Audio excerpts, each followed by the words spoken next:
Just having a bit of a revamp of my workshop and having a clean out from stuff from yesteryear. And stuff like this that I used to make jewellery out of, and I used to have beads at a little container that's set up here, and the beads would slide down here onto here, and I'd thread them on, and I think there's this drawer here to some of the power shell jewellery that I used to do from when I was a power diver. And now I'm not, a power jewellery maker.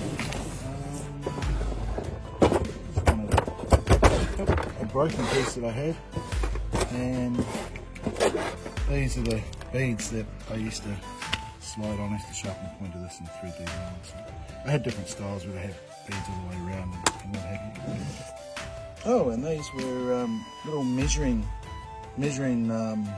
things that would clip over the cord, that I would have the beads in different spaces. So I just had little jigs that would, and they were just made out of old tin cans, and they would clip over I would suspend the necklace out from two points as I crimp them. And my crimps were, I haven't got it, it's out in the shed, but it was a 0.8 sterling silver wire, and I used to put it through the roller mill and flatten it out, and then I'd run it over a flame and detemper it so it was soft. And I used to, I think it's in here, these are some of the crimps that I used to make out of chenier pipe, and these are some of the latches I used to make out of sterling silver, and you can see that we tongue it over. But the price of silver got more and more expensive, and I wanted to move in the direction of being sustainable.